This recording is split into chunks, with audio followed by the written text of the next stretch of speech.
Shalom. Kesempatan kali ini kita akan membahas mengenai meneduhkan badai bagian yang kedua. Dalam hal menghadapi sakit penyakit dan wabah seperti COVID-19, bagaimana GBI sebagai Gereja Pentakosta memahami kesembuhan ilahi?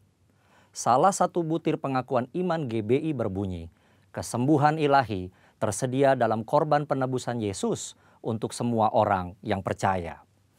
GBI percaya Roh Kudus yang memakai para murid Yesus di Kisah Para Rasul adalah Roh Kudus yang sama yang sekarang memakai murid Yesus pada zaman now untuk membawa kesembuhan ilahi kepada orang sakit.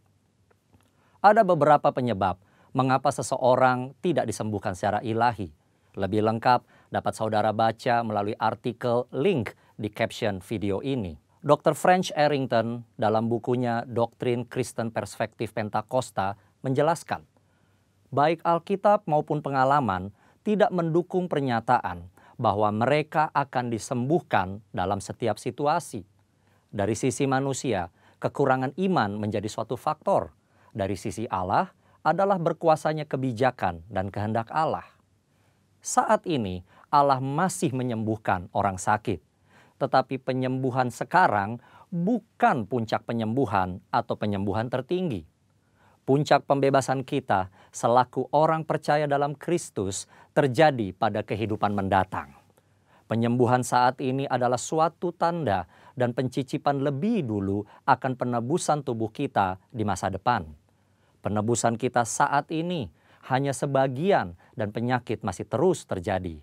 Tetapi apabila Kristus datang kembali, penderitaan, penyakit, keluhan, dan kematian akan berhenti selamanya terhadap orang-orang yang telah ditebus. Bagaimana seharusnya respon orang percaya ketika kesembuhan tidak terjadi pada dirinya?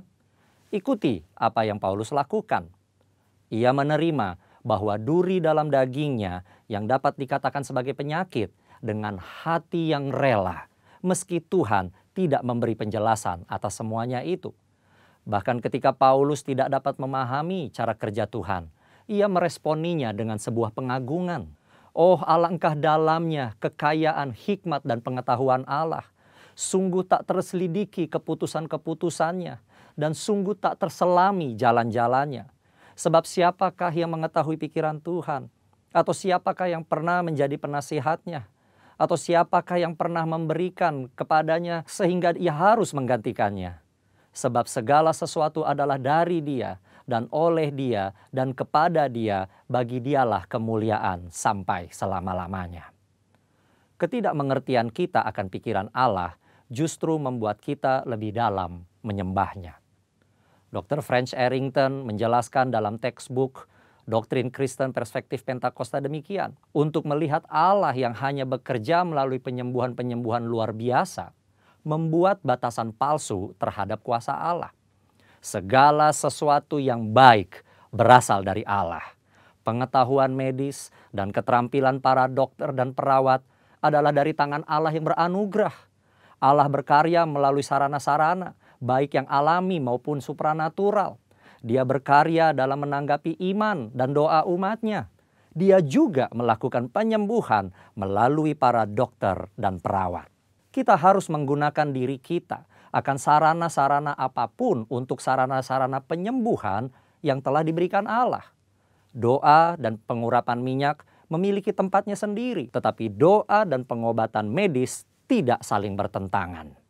Keuntungan doa penyembuhan dan pengetahuan medis mengalir dari Allah yang sama.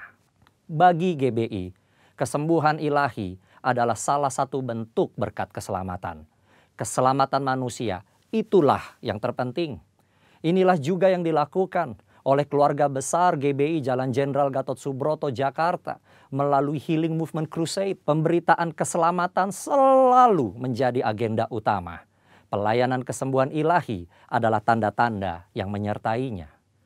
Gereja digambarkan sebagai tubuh yang memiliki banyak anggota dengan fungsi yang berbeda-beda.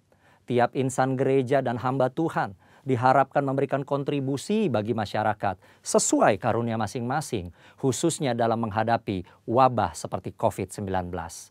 Dan yang paling penting, Nyatakan kehendak Tuhan agar badai COVID-19 dapat berhenti atau menurun dampaknya. Dalam tuntunan Roh Kudus dan dalam nama Yesus, badai COVID-19 dihardik agar diam, tidak lagi mengakibatkan jatuhnya korban.